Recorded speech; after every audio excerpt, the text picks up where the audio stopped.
Welcome back to another exciting discussion here on the Champions Path, a platform for all things simulation and training based designed for our champions in the military, law enforcement, and other first responder roles.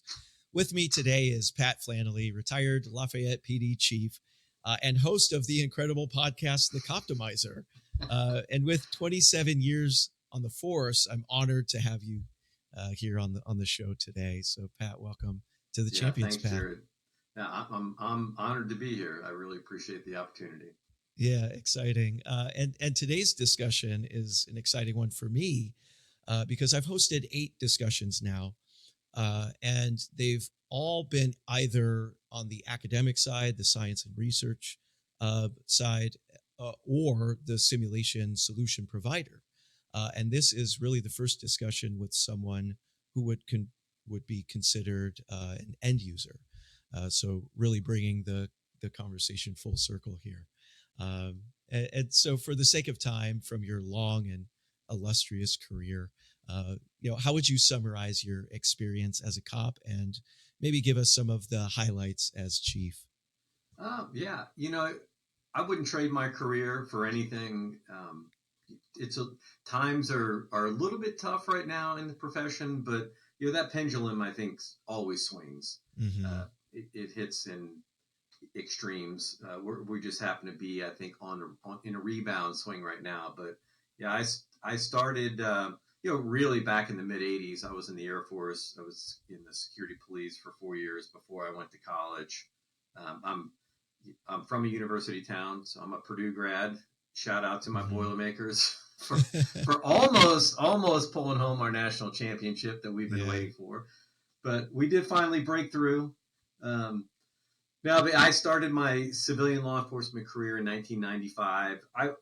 My path is probably similar to many people that join policing. You start your time off on the road. Mm-hmm. We're a mid-sized agency, 150 officers, so it provides opportunities for a lot of collateral duty assignments. Our agency was very busy, still is very busy. So every day brought something new. My collateral duty assignments just ranged tremendously throughout my career. But, in terms of today's conversation, I think a lot of the background and a lot of my interest in what you're discussing began as a SWAT team operator, eventually became a team leader and then team commander. I was a firearms instructor for a long time, for almost 20 years. Then I worked a narcotics task force. At one point, we rolled up into an FBI Safe Streets task force, so I did that for a few years. And then I moved into community outreach. That's every commander's dream, is to go from working narcotics to community outreach.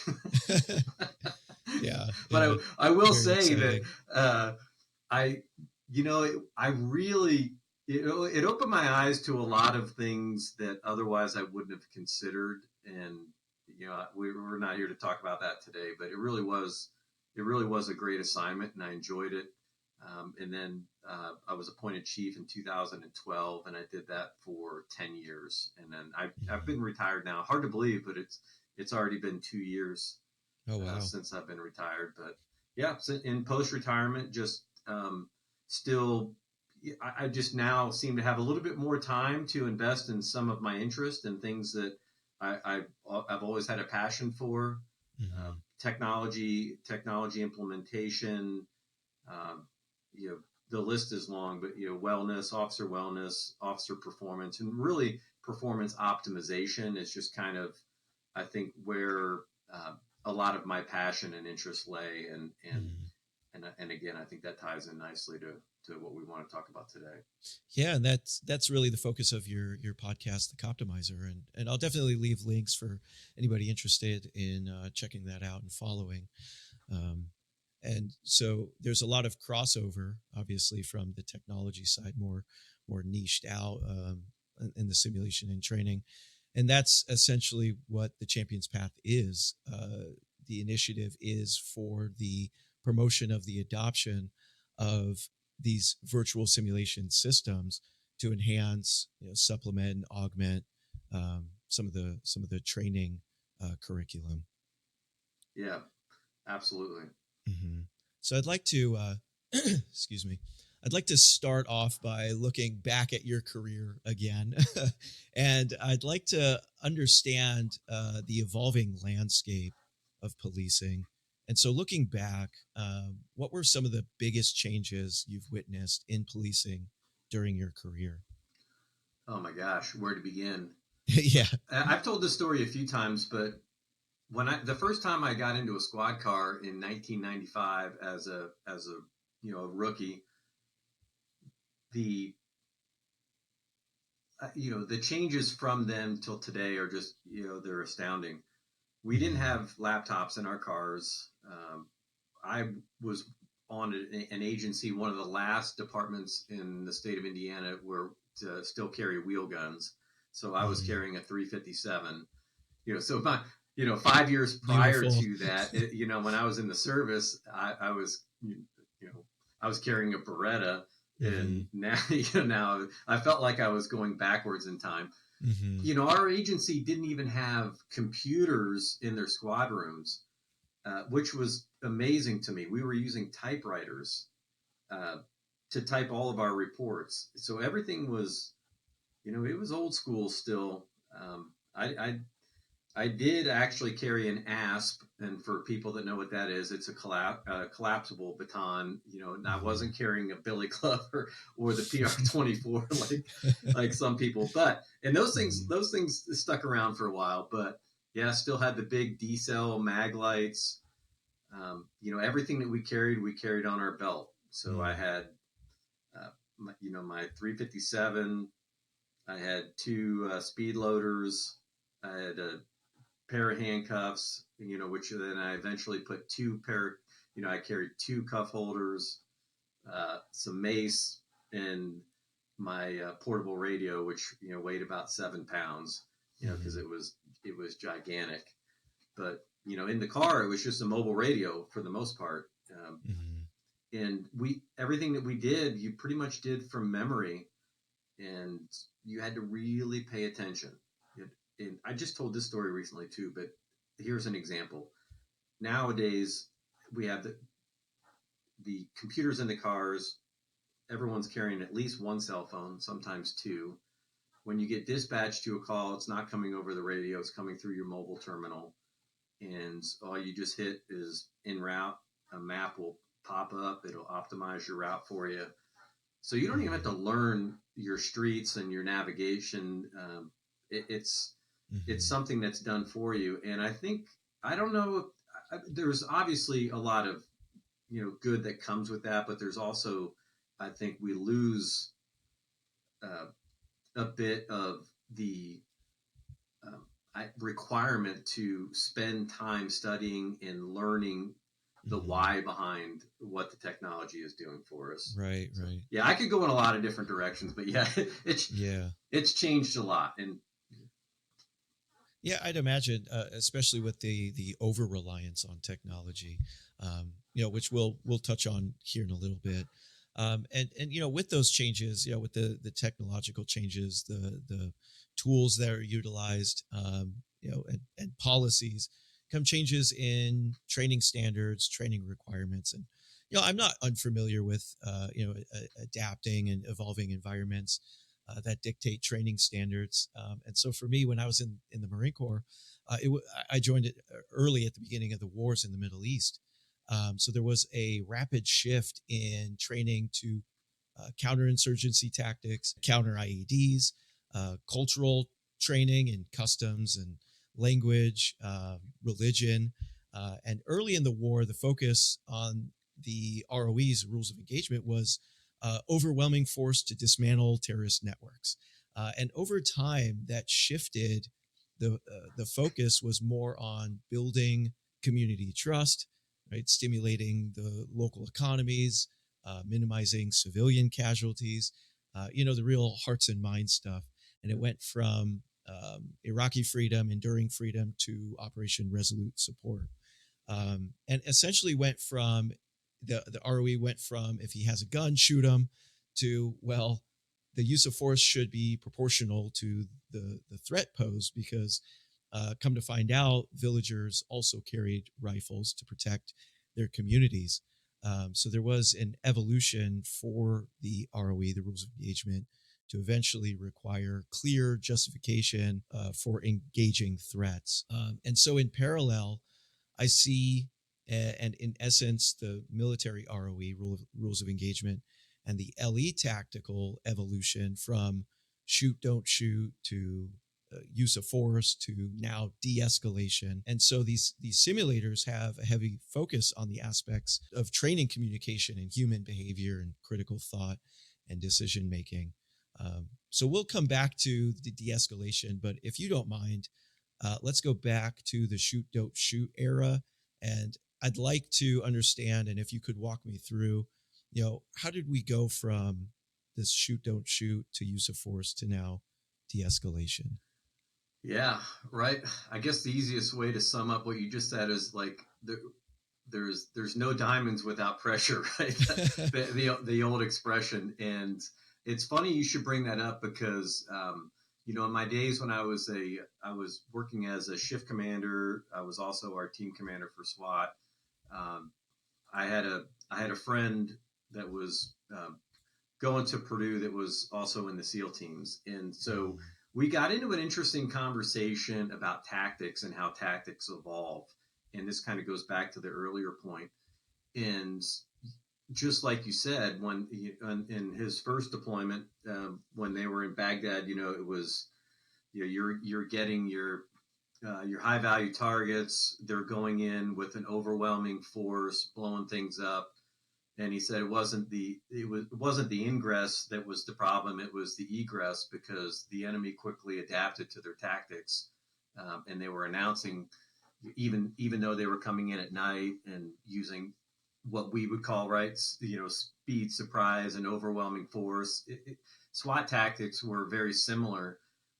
They realized that, well, maybe this isn't the best. Maybe this isn't the best way, because they were getting heavy contact when they were on their egress. And so that's, the enemy adapted to them. And policing tactics have done the same.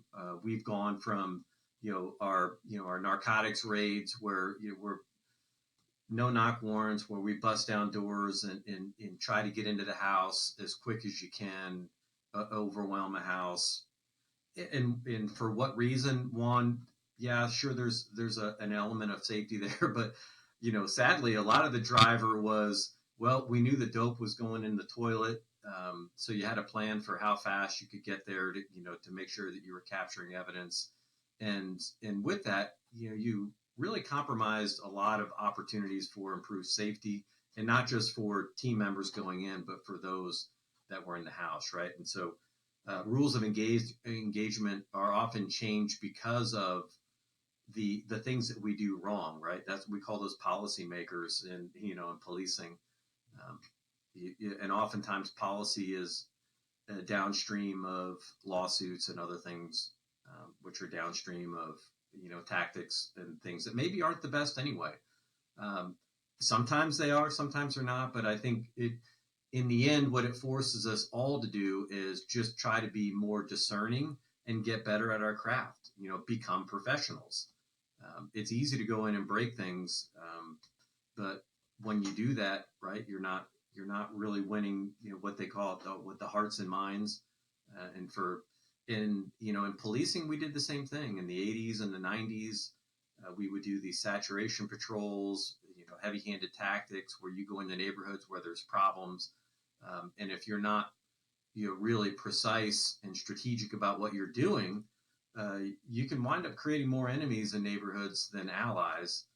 And in policing, and just like what you're doing in any environment, is you're trying to get information. You're trying to get the best information you can as early as you can, because that's what drives good decision making. So, yeah, that's a long way of saying everything evolves, but that's really for the better.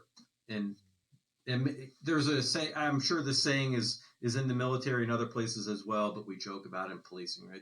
The two things that cops hate the most are change and the way things are. And Yeah. And so any, change always comes with a period of adjustment and Hmm. adaptation. People resisted those uh, laptop computers when we first put them in the car, Hmm. and 2 years later they were like, I can't do my job. I don't have my computer will work. So it's like, no, that's there to assist Yeah. you, Funny not how that not to works. do the work for you. Yeah. Yeah.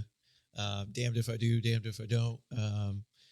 Yeah. So it seems like the evolution went from this essentially enforcer of the law to community policing and the hearts and minds. So for today's cops, what are some of their biggest challenges, and what are the biggest challenges that they face when they're on the streets? Because the skill set for de-escalation encompasses several methods that are applicable in a broad range of encounters. Oh man, yeah. There's so, and so this is the big challenge. Hmm. There are so many things, and what my concern might be that we're overtasking and really under resourcing. That's the way I like to say it, because everybody's got an opinion about what we should be doing, Hmm. but not everybody wants to take the time to understand the why behind what we do. There, case law sets really the course for just about everything that we do, from a policy and a procedure perspective.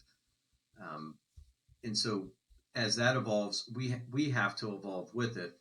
But the challenge for the modern police officer is everything is now, it's being recorded, it's Hmm. on full display, uh, which doesn't necessarily change things for us. What it does change is the public's perception about what is going on in policing. And Hmm. yeah, this could lead to several different interesting conversations, and some of these I've had on my podcast as well. But yeah, the challenge is focusing on the right things.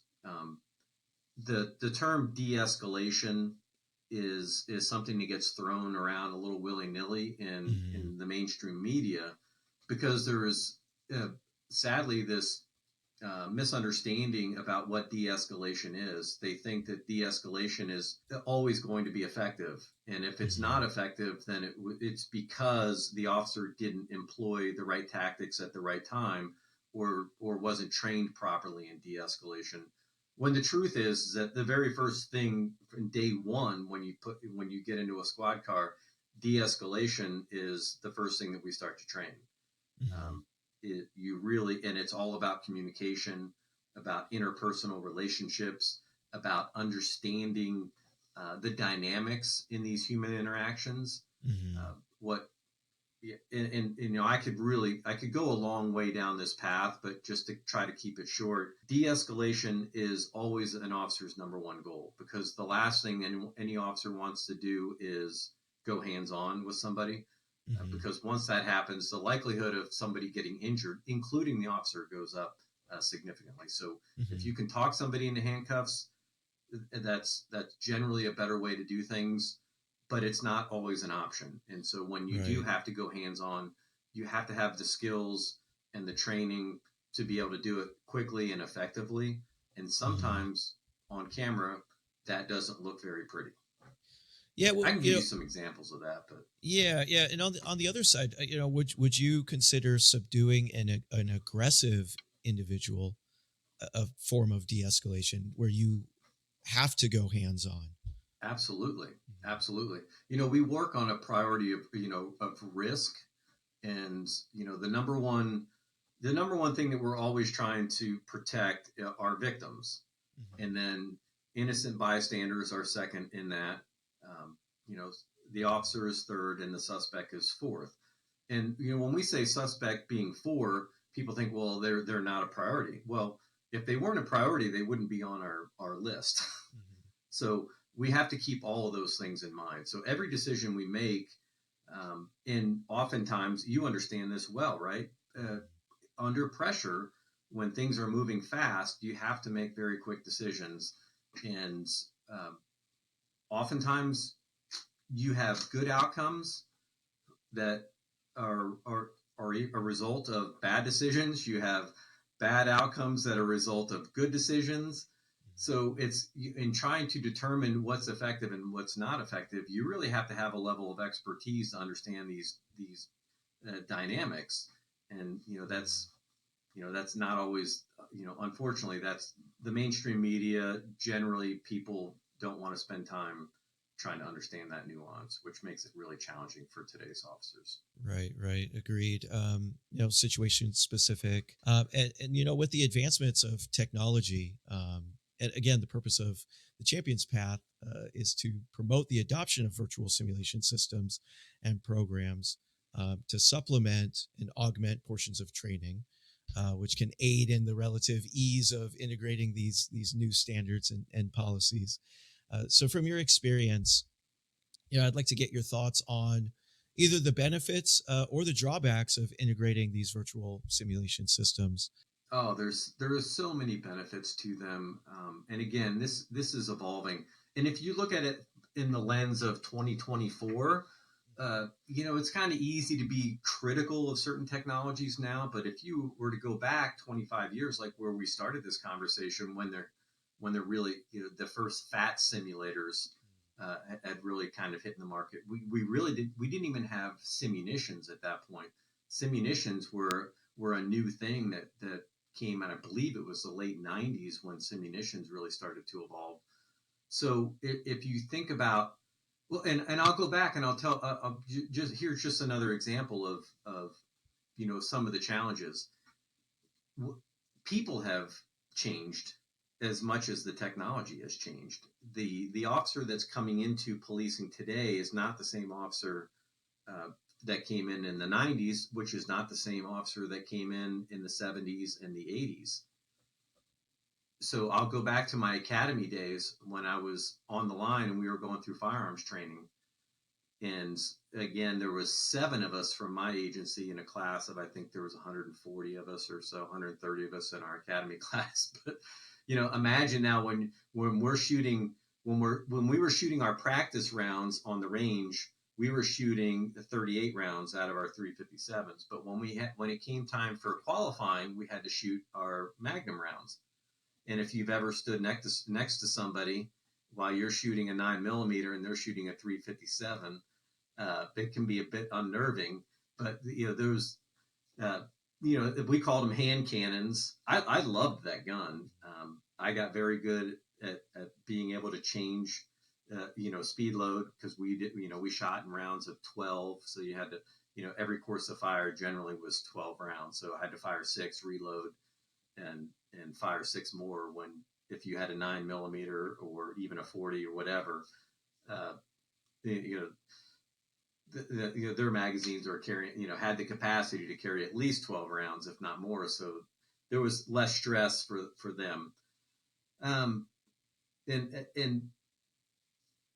if you now take that same officer and you go and you advance 20 years in time, one of the course requirements that we had was shooting from the 50-yard line when you were qualifying, and that was eliminated because people were failing to meet that qualification standard. And so eventually state standards wound up changing, and this happened all over the country. Because people were no longer able to meet the standard, they changed the standard. And so my question is well, has the gun changed? Has the ballistics, have they changed? No, it's the people. And so rather than training the mechanics of how to properly handle and shoot, we changed the standard. And I fear that's kind of where we may be heading in several different areas. So when you think about the technology that's changing along with the people, I think there's an opportunity for us to really to kind of go back and get a little bit more immersive and create some of these opportunities for stress and learning that we've lost.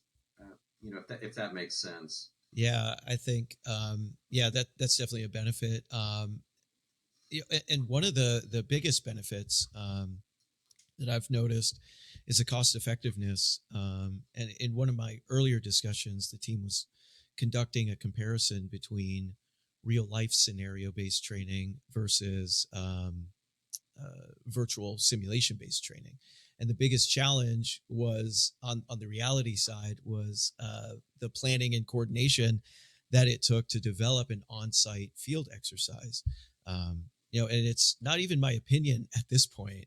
Nothing beats physical face-to-face, smell the gunpowder, hear the explosions, feel the sweat and the dirt irritating the skin. But back to the comparison, the team ran for the physical reality based scenario. They had to scout the location and eventually coordinated the use of an abandoned airport. They had to bring in role players, actors that had to memorize scripts. They used smoke grenades, sim weapons, vehicles, and each scenario ran about 45 minutes. Whereas the virtual simulation of a similar scenario that was conducted in virtual reality, there was greater control, not only the ease of use, but there was greater control over the training, and the instructors were able to focus more on the trainees' experience because of that. And they had a lot more influence over the presentation of the scenario. So when thinking about traditional training, such as the physical training, going to the range, some of these field exercises versus the simulations, do you see any drawbacks? Maybe the over reliance of the utilization. Oh man, this is this is a big one, and I think the short way to say it is there's a time and place for everything, because all of them are important. And when you and I know you've had Todd Langley on the show, and when I first met Todd through a mutual friend, we got into a lot of these discussions about what's the best way to train. And well, it depends. It depends on what your outcomes are intended to be. What are you trying to accomplish? And if you just take kind of like those large scale exercise and you think about it from an active shooter perspective, we've been doing those for a long time, from the post Columbine days, really, when we learned a lot about these the tactics that we've deployed in the past, what was ineffective, what was effective, what we should have done. When you start setting up those exercises, even for a mid-sized agency like ours, you have to set aside the time to train. And so here's your first problem, especially in today's environment. So I'll go back to one of your previous questions. What's one of the challenges? Well, if you're an administrator and across the country, we're seeing agencies run 15 to 20% down in their allotted manpower. The number one priority is coverage on the street. When someone calls 911, they need somebody to get there. So now the challenge is, well, when somebody does get there, we need them to be the most highly trained, highly effective officer that we can put there. But if we're running short, something's got to give. And so, well, that results in overtime and other creative ways to try to stretch manpower, which ultimately then puts pressure on the person. So now we talk about the individual optimization. There's only so far you can push a person until they become their nervous system is overloaded, and they become they're no longer even I think in the realm of having optimal performance. So all of these things are interacting. Now you go back to the scenario-based training, in what's the number one drawback to a large-scale exercise like that? It's time and it's cost. Those training exercises cost a lot of money. And sometimes when you're an officer, and like, especially like when you're a SWAT officer, you think, man, someday when I'm chief, I'm going to make these changes and it's all going to be better. And then you realize, well, someday when you're chief, you realize, well, I don't have an unlimited pot of money. I don't have unlimited resources. And I know it's the same in the military. So everything becomes a trade-off. So you're really trying to find the best way to drive value for every decision that you make. You have to do those force on force training scenarios because nothing replaces the that the benefit that an individual gets from being forced to make decisions in that high pressure environment. Um, but I think there are ways where we can ease people into those environments and then train them and teach them and show them how to think through it, expose them to it in what we call really a dose appropriate manner, where we don't overload them too fast or with too much. If you're familiar with Stephen Kotler's work, in the flow collective research, what they call it, the challenge stimulus balance for people that you're trying to get optimal performance out of. If the challenge is too great for their skill level, you're going to overload the nervous system and they're going to shut down. If it's not enough, then you don't learn and you're not pushing and you're not creating those pathways for future development. So it really is a matter of trying to find that sweet spot. And again, the challenge for administrators is that sweet spot is different for everybody. A rookie on the street in his first year that's literally never been punched, never been in a fight, and now one of the first encounters, the high stress encounters that they face might be the need to use deadly force. I mean, there's a rare person that can manage that without going in what we would call condition black and doing it well. So there are tons of opportunities with these simulations, and I think there's opportunity, and I know the market is being flooded with a lot of different tools right now, but I think there's room for a lot of them. I think each one of them in the right place really will serve a good purpose. Right. Yeah, I would agree with that. And what incredible insight. It just, really got my gears turning here with, active shooter and crisis situations. The transition into a leadership position where you're making those key decisions. And there are, the zone of proximal development, which, there's a ceiling, like you had said, for an individual's learning capabilities and optimizing and staying within that zone. And there are great AI programs to keep trainees within those zones.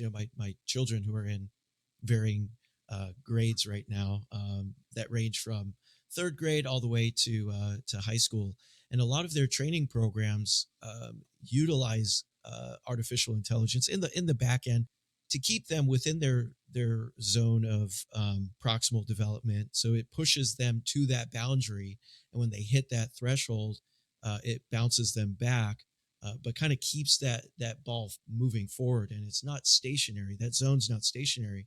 It's continuously moving up and progressing, where the ceiling keeps getting raised, which in turn aids in their development in learning.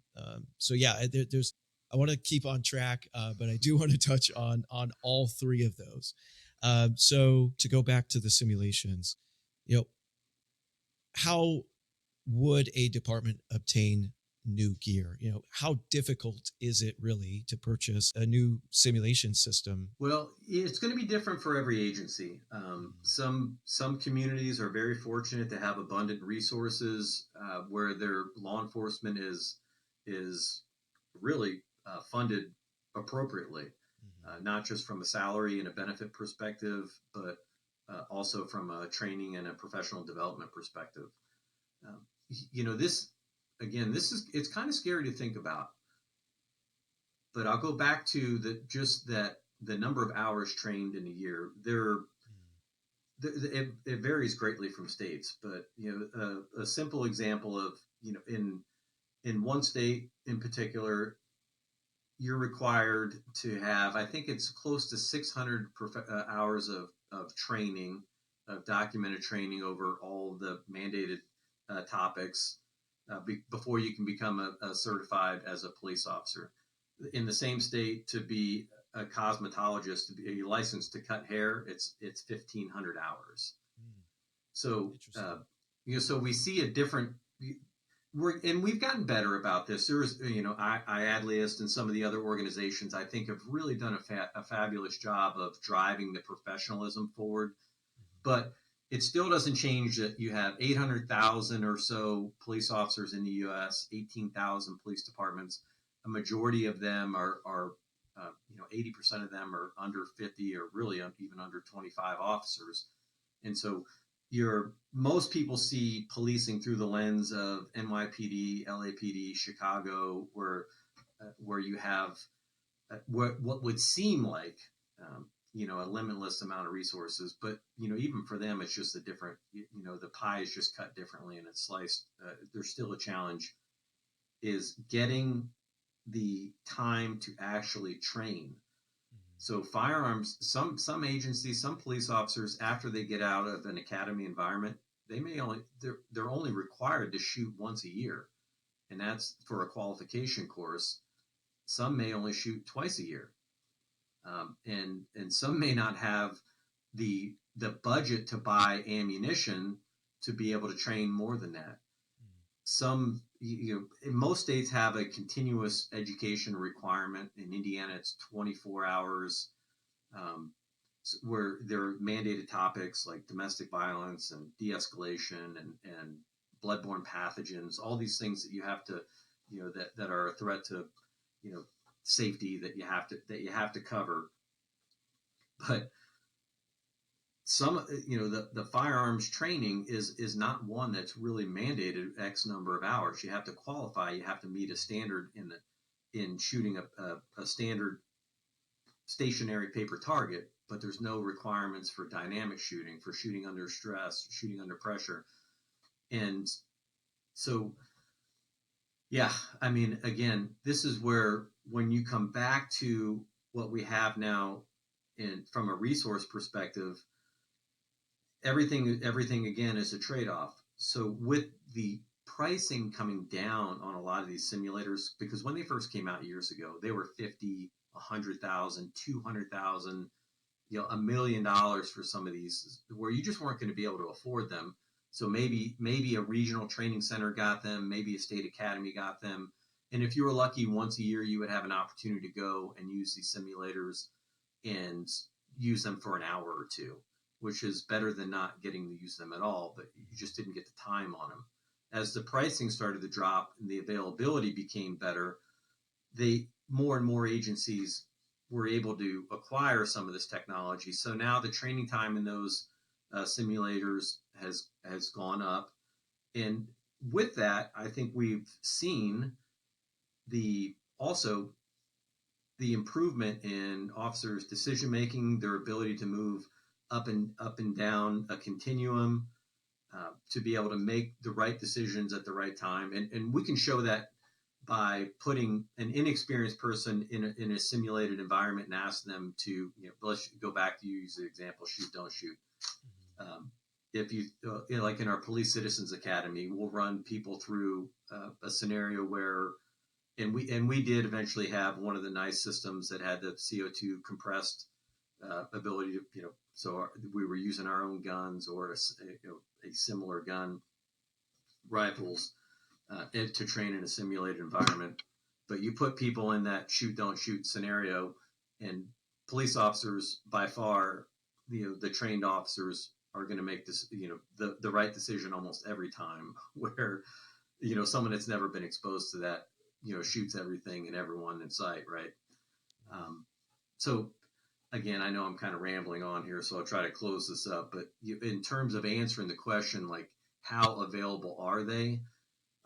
It's gotten much better because the prices have come down, and then agencies regionally, I think, have gotten better about sharing and understanding that we have to develop, all of us, because in a crisis response environment like in a school shooting, you're going to have multiple agencies responding, people that you've never trained with, people you've never seen, which you don't know what their level of abilities are, what they've been exposed to, and they're going to be right next to you. So Mhm.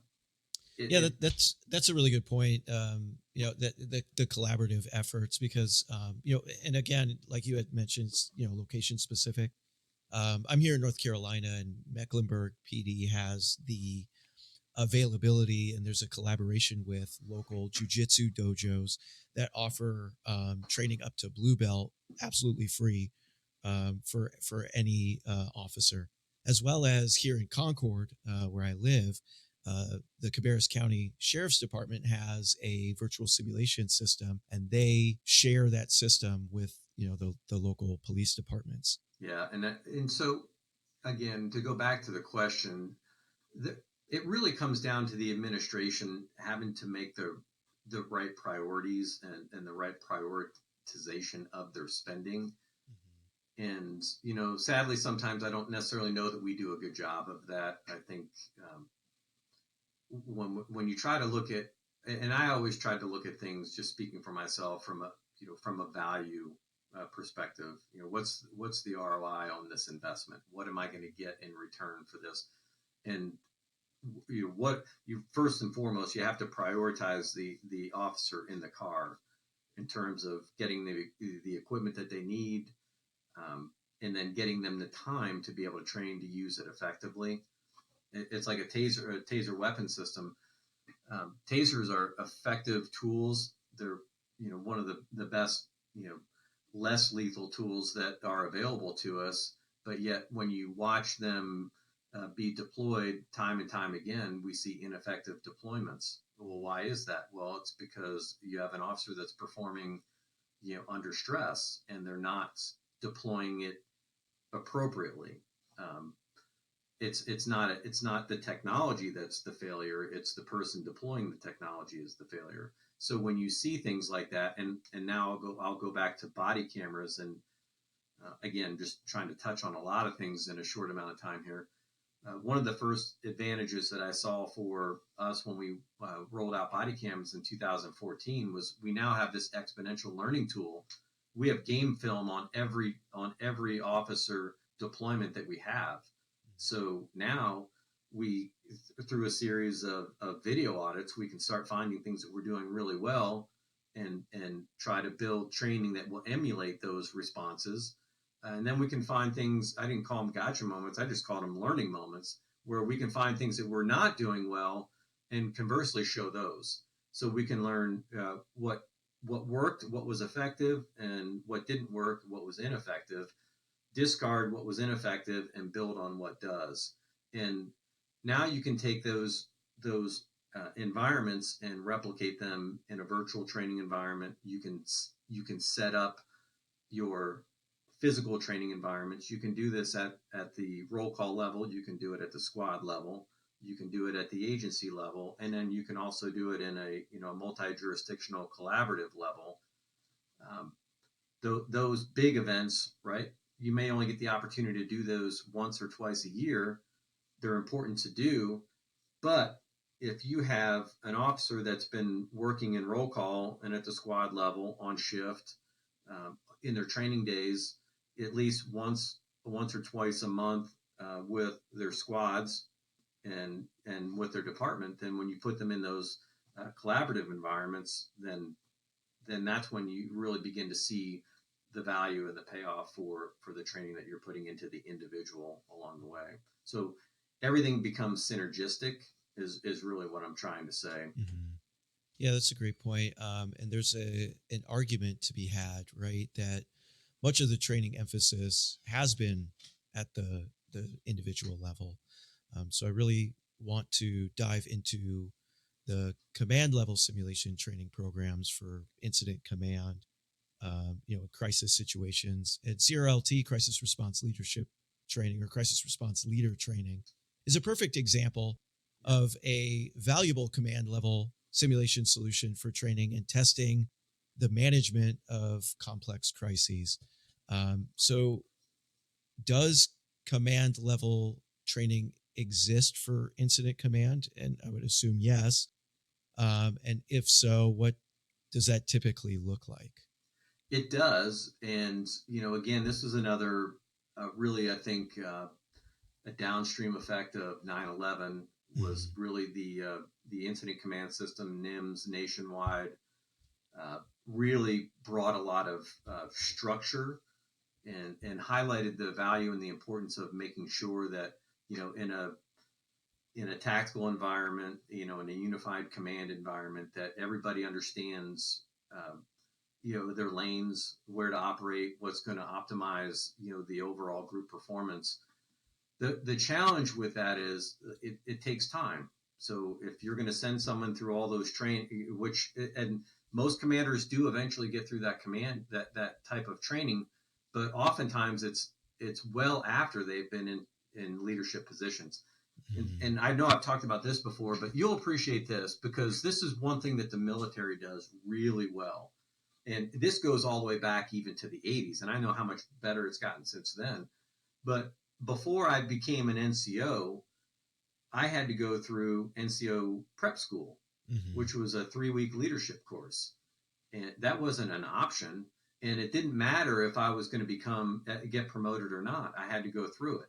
And so you're training your future leaders the responsibilities of leadership before they ever get into the position, so they understand what their roles and their responsibilities are. Sadly, in policing, it's reverse. Generally, what happens in policing is you get promoted because of your technical or your tactical competencies. Like, hey, he's a really good detective. He's got 100% clearance rate on his homicides. He'll make a great leader. Well, he might, but he might not. And right. So it's the same thing when it comes to incident command and these response to critical incidents, where, I was very fortunate in that, in my tactical backgrounds, I had commanders that mentored me that really understood leadership development, because they were both prior military. So they really spent a lot of time in our team environment teaching us the critical responsibilities of flattening that command structure, making sure there was individual accountability in everything that we did, and then giving us the opportunity to practice that over and over again. So in police departments, in your tactical units, they're often the ones that they're training above and beyond what they're doing at the normal patrol level. Our agency, we trained at the NTOA standards, so the National Tactical Officers Association. They have standards for part-time teams, the number of hours that they should train, and they have curriculum that's set that you should train to.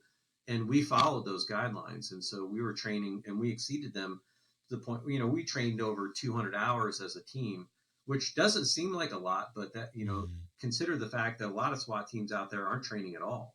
The only time, maybe once or twice a year, and then they're deploying on these in high stress environments, and then you wonder why we have critical failures sometimes. So the opportunity for certain people to gain that experience is there, but for others it's not. And so what happens now when you have a patrolman that gets promoted to sergeant, and now he's out one night and you have a barricaded gunman inside of a house, or you have a hostage situation, those first 15, 30 minutes are really critical to establishing command and control and getting all your resources aligned. And if someone doesn't have that right type of training and preparation, then the point of failure can happen before you even have a chance to succeed. So fast forward now to like the example that you gave with CRLT. Now we have a virtual environment where we can have this opportunity to put commanders, not just commanders, but officers, into different roles and have them run through these scenarios in a virtual environment, which are based on real world data, real world statistical probabilities. It's got a pre-test where we can test our knowledge before we go into the simulation. We can go through the simulation, where the biggest benefit, in my personal opinion, is the consequences of decision making. We learn, what the downstream effects of our decisions are, good or bad.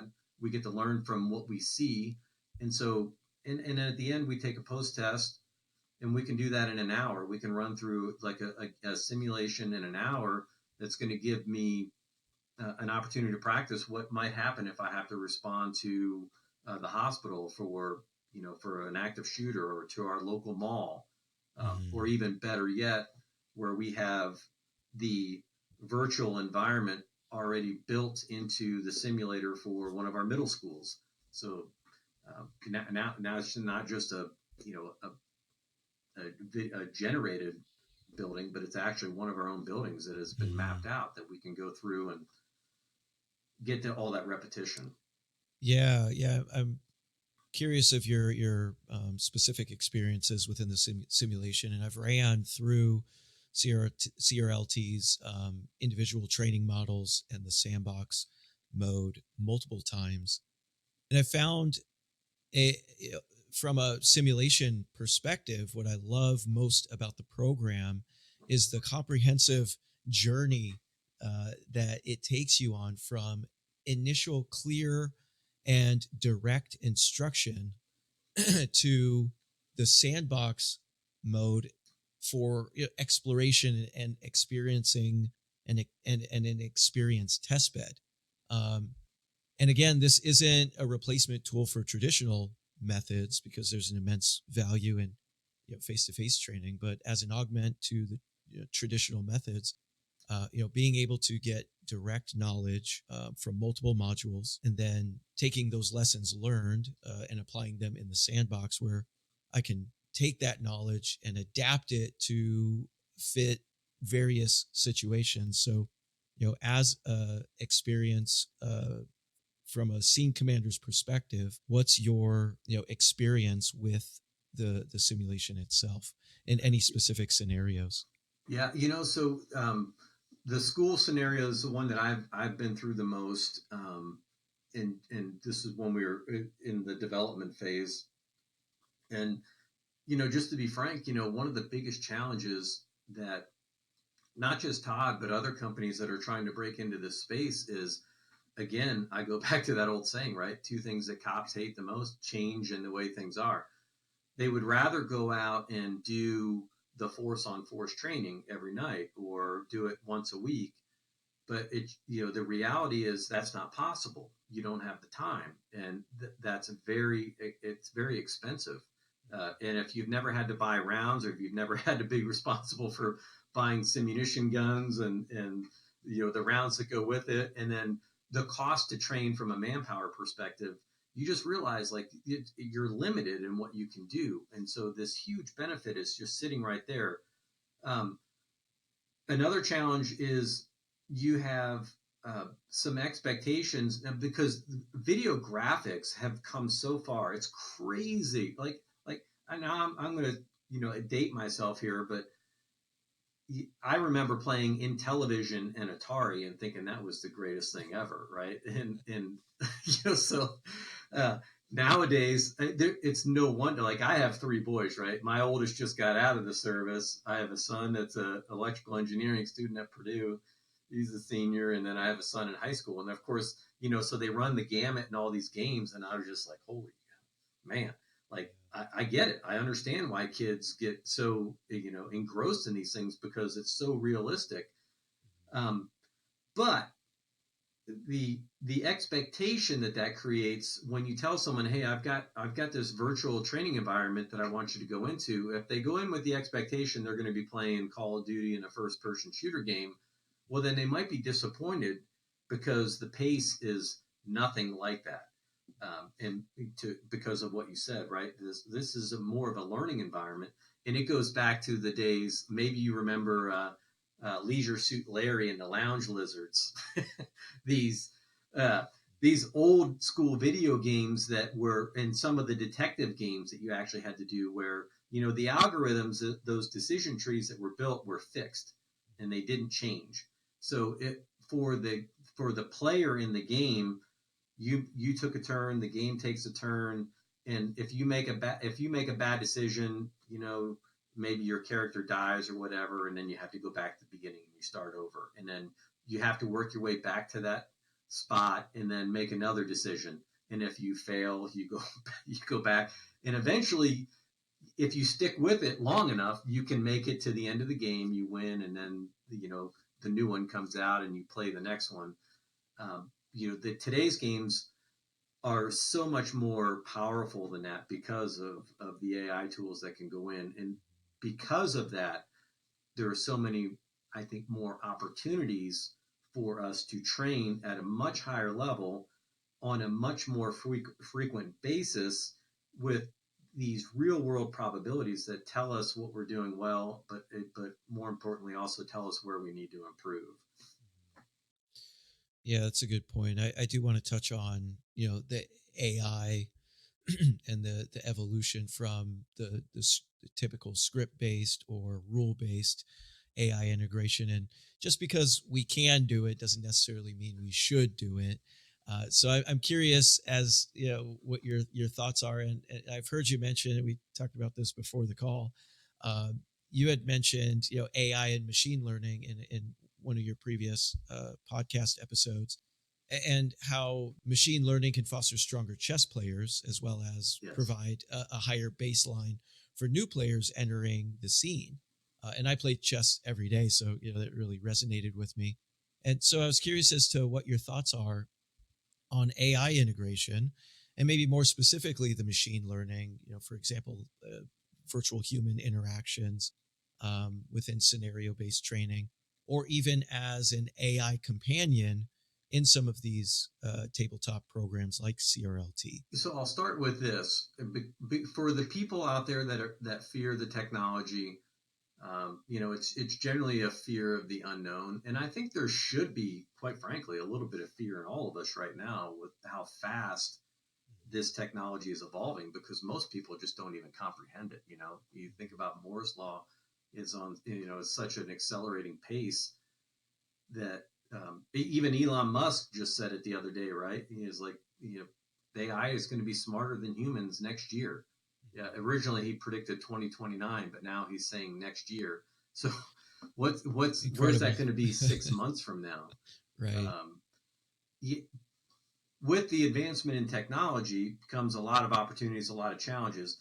In policing, right, it's still really going to boil down to human interactions and having a person that understands the technology and then how they interface with people. I think the critical part, is really embracing it and accepting that this technology is here. It's not going away. It's going to become more and more ubiquitous in everything that we do in all aspects of life. And so we have to learn to use it and adopt it, but also understand how others are using it and adopting it. I forget his name. I read his book a while back. It's called Future Crimes. He was an LAPD detective sergeant. It's just a fascinating book. If you've never read it, I think 2017 or 18. He gave a great example, right? He was talking about drone technology. I saw him at Axon Accelerate conference, and he was talking where he did his presentation. He said in London they were showing this drone footage. It was going down the street. Maybe you've heard the story, but the drone is flying. They're using thermal technology on the drone, and they're going by these apartment buildings, and they go by one apartment on an upper floor, and it's just, the heat signature is just blowing up. And so he asked the room, hey, what do you think this is? And of course, every cop in the room is just like, yeah, it's a grow lab, it's an operation. And he's like, yeah, he's like, last week I was presenting to like some executives or a group at Google, and he said, what do you think they said? And everyone in there said it's a server farm. so within their lanes. Yeah, I maybe not be telling that story exactly right, but that's kind of the point. Really stuck with me, right? Is perspective, and the other point that he was trying to make is it turns out, the drone was not being used by law enforcement to undercut, to find these grow operations. It was actually being used by a criminal trafficking organization to find their rivals lab so they could raid it, steal their stuff, and and take them out. So it's kind of like, Mm-hmm. for every technology that can be used for good, there's also, it's already being used for, you know, Mm-hmm. for illegal purposes. It's not a Right. matter of Criminal if, it activity. already Mm-hmm. is. So now it's really a matter of how do we adjust for it. And Mm-hmm. I don't know if that it necessarily answers the question about simulations and AI, but Mm-hmm. Mm-hmm. I think the the opportunity that's there is like, this can teach us more than just crisis response. It can Right. teach us really, and de-escalation. These are just the early uses of the technology that I think Mm-hmm. have the best, um, maybe they're the best gateway into policing and how we see and use this technology. And then I think like in all things, will evolve once we see how it's being utilized and Mm-hmm. what the benefits are. Right. Right. Yeah. Good points. And we're a little past an hour, so I do want to go to the Q&A segment, if you're all right with that. Yeah, yeah. Um, so I've got three questions for you. So the first one is, considering the evolving landscape of policing, what advice would you give an aspiring officer entering the field today? Well, don't be afraid to come into the profession. I say this all the time. We're our own worst enemies in policing because we tend to focus on the negative, and I could go into a whole spiel about the individual optimization and why that is. But Mm-hmm. we need good police officers now more than ever, and I worry about the future where we don't have the best and the brightest that really are mission oriented, that are people oriented, that are purpose oriented, more Mm-hmm. than anything. If I really wish I could go back, because I'm so excited about all these technologies and the things that are available. Like 25 years ago, like, these are things that we dreamed about, and Mm-hmm. now they're here. And there is so many exciting things that we can do in this profession. There, and again, you're not going to be rich being a cop, but you're going to make a good living. Um, we can improve some of those things, but you're going to, I think, at the end of a career, and I can speak now from experience, that you're never going to be unsatisfied that you didn't have an opportunity to make a significant impact in somebody's life. Mm-hmm. And so I love it when I see some of these great stories out there, cops doing. Now we catch some of these things on body camera. We see them every now and then. But for those of us that have been in this profession, we know that that's been like that since day one, and it's all day, every day, all over the country. Sadly, it's just it's not the bleeds, it leads mentality. So you don't see that stuff. So Mm-hmm. don't buy into the negativity. My advice is take a chance, and you will not be disappointed. It'll be one of the Mm-hmm. most rewarding, exciting careers that you can engage in. It Mm-hmm. doesn't come without risk, so that's for damn sure. And it doesn't come without some trade offs, but there are ways around those things. Mm-hmm. Second question: what advice would you give to someone who is transitioning into a leadership role within a police department? Oh wow, where to begin?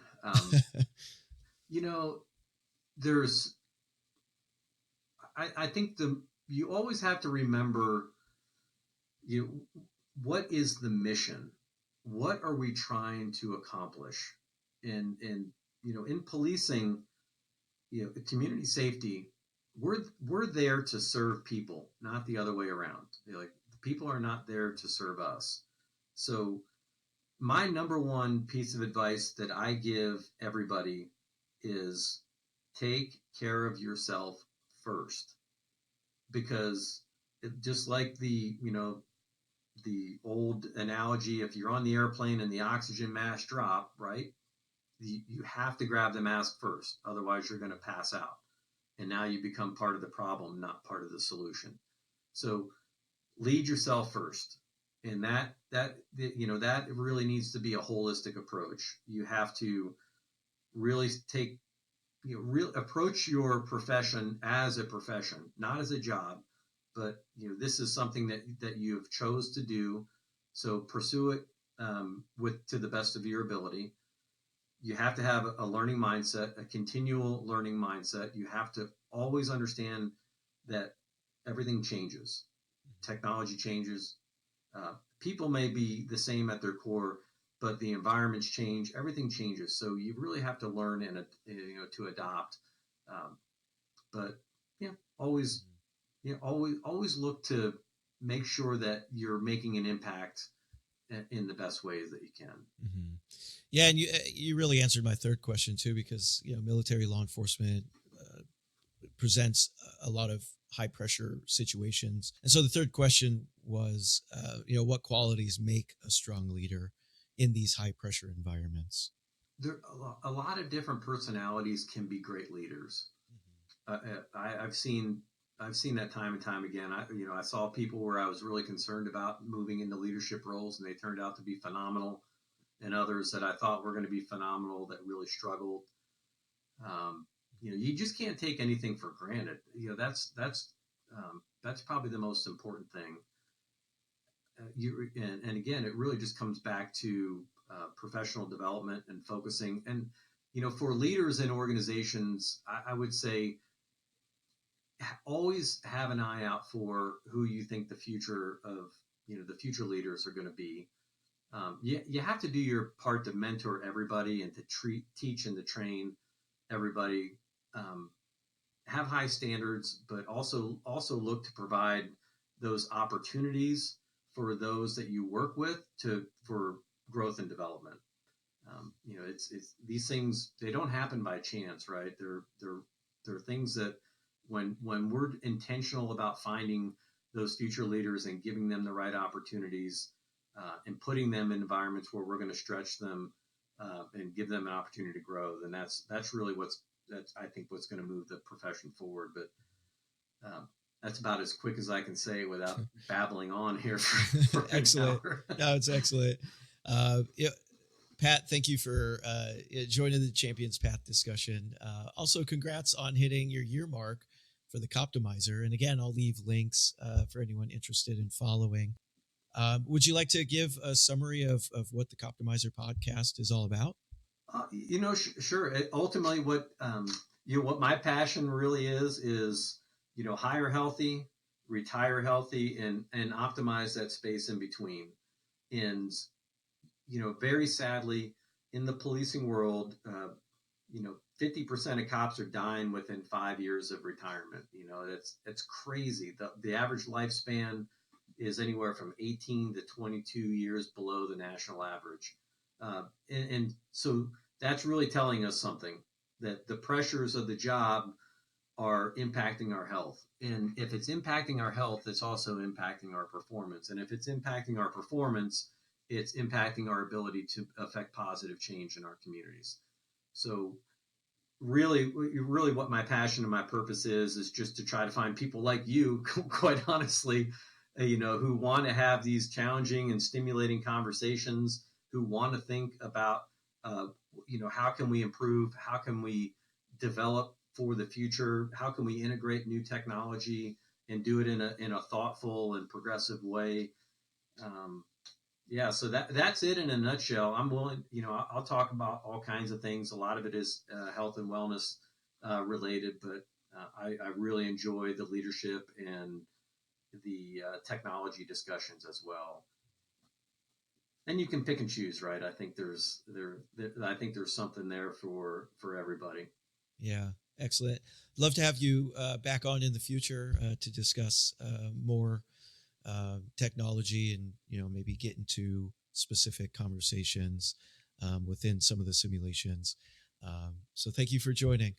Yeah, and before we close, I do want to say thank you because I think what you're doing here is really important.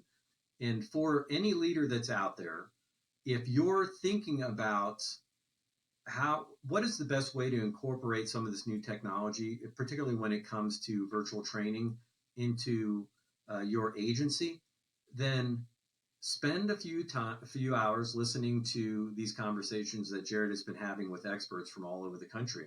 It's going to save you a ton of time, and it's going to give you a really good perspective on what's available, and also more importantly, the why behind it. Don't just task your people to go do this, you have to have an understanding of what this is going to bring to the agency and that value. So some things, we can hand off and we can delegate those responsibilities, but this type of investment in a virtual training environment, I think is critical for the success of the training and development of your people moving forward. It's one of the most cost-effective ways to do it. So I wanted to thank you for really taking your time to really craft out some very powerful conversations and help educate police leaders and others about what Mm-hmm. the future of training looks like. So thank you, Jared. Yeah, no, I really appreciate that. And yeah, it's definitely growing, and the footprint is growing, and the discussions are expanding. I've got some pretty exciting ones coming up. So I Awesome. Well, really, I'm really excited. appreciate that. Yeah. Thanks. All right, brother, you have a safe day, safe weekend. And I'll catch you around. Right on. Thank you. Bye. Bye now.